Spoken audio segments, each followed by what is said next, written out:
excuse me. Hello po. Are you Filipino? Yes po. Oh, ano pong pangalan? Hazel po. Hazel, taga saan sa Philippines? Manila po. Dito ka ba naninirahan sa Essaouira? Apo, dito na rin po. Gaano ka nakatagal sa Morocco? Sa Morocco po, 9 years. 9 years na rin po. Oo, kamusta Sa family. ang paninirahan dito? Okay naman po. Medyo relaxing naman po. Ganun. Marami ba tayong kababayan dito? Sa Morocco po, marami po. Sa Casa, Tangier, Hiwai-Walay po. Dito po sa Essaouira po, marami-rami na rin po. Ano naman yung mga trabaho dito ng mga kababayan natin sa Morocco kapag nag-i-start sila?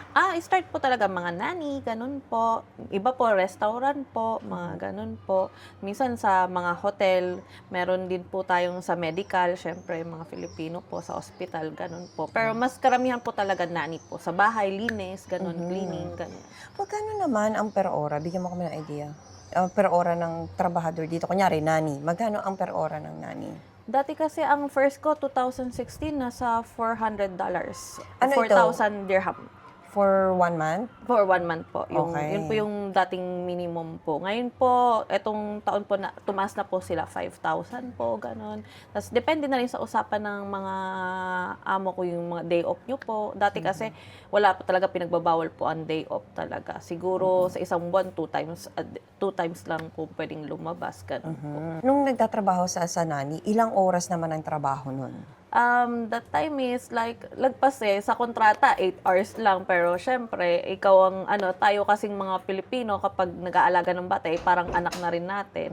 So, 12 hours, mga ganun, as long as na kasama mo talaga siya, ganun. Stay in ka ba that time? Apo, stay in po. So, doon sa sinasabi mong, magkano yung sahod mo noon? 4,000 4,000. po, opo. 4,000, 5,000. Ayun ba, stay in o magbabayad ka pa ng accommodation Ay, hindi mo? naman po. Sagot naman po nila yung yung food, yung mga gamit nyo po, ganun, yung mga mga sabon, mga ganun, yung mga personal use nyo po. Sagot naman po ng amo yun. So, kadalasan ng nani dito, stay in? Stay in po, opo. Yung employer ko, mabait naman po. Ang pinaka-barrier po namin, yung language po talaga. Kasi, Hindi, French, Arabic, yung mga ganun po, halo po sila. pero ba dito mga nani na hindi stay in? O part-timer lang? Yung, meron din po, na ngayon po meron na po. Dati kasi talagang stay in talaga siya, na Ngayon, pwede pong part-time, ganun po. Minsan, uwian din po, ganun. Okay. 8 hours, tas pwede ka na pong umuwi. So, pag part-time naman, siyempre, per ora yun, 8 hours per day. Magkano ang bayad sa ganun, yung 8 hours na yun ng araw? Per hour po kasi dati pag nagpa-part-time po, mga 500 yung depende po sa usapan ng employer ninyo. Kung halimbawa po, depende rin sa trabaho, kung anong tatrabaho mo, maglilinis ng bahay po, may nag-offer 1 day, doon ka hanggang matapos mo yung trabaho mo, 500 dirham, ganun bibigyan sa'yo. Kasi may pamasahe ka pa. Mag-isa ka lang bang naninirahan sa Morocco? May pamilya ka, asawa? Sa ibang city po, nandun po yung mother ko po. Ngayon may asawa din po ako, nagtatrabaho po sa restaurant po. Ako na sa isang restaurant, di ba? Opo, Sa restaurant ka. So, hindi ka na stay in. Hindi na po. Nangungupahan naman kayo. Opo. So, kamusta naman ang cost of living? Magkano ang paupahan dito?